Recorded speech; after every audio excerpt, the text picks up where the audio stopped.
ay punta tayo sa ating political fast talk and why. Bawat katanungan po ay may 20 seconds po kayo para sagutin. Narito po ang una. Colonel, katulad ni Erap Gloria Digong, ang sabi nila kapag presidente ka, malamang makukulong ka. Nakakatawa ba ito o nakakabahala?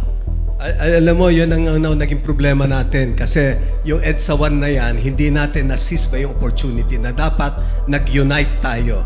Namili tayo ng mga leaders ba na they're so vindictive. Tignan natin ngayon, palagi tayo nagpapalit-palit na ganyan. No? Colonel, kung ikaw ang masusunod, dapat bang college graduate ang mga senador o presidente?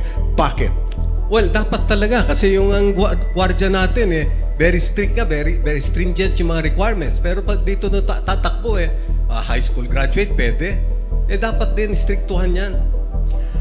Dapat ba pantay ang sweldo ng mga manggagawa sa probinsya at National Capital Region?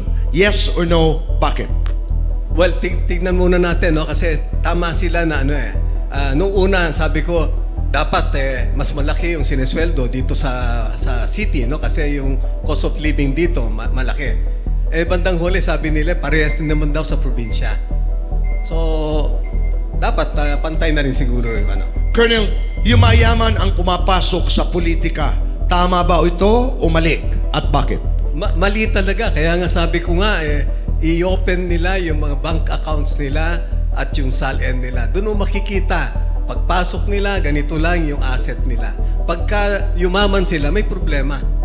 Sa bilis ng takbo ng teknolohiya, posible bang magkaroon ng robot na senador? Yes or no? At bakit? Robot na senador?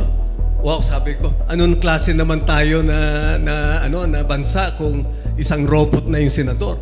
Dapat pa rin talaga tao yan. Colonel Kerubin, maraming salamat.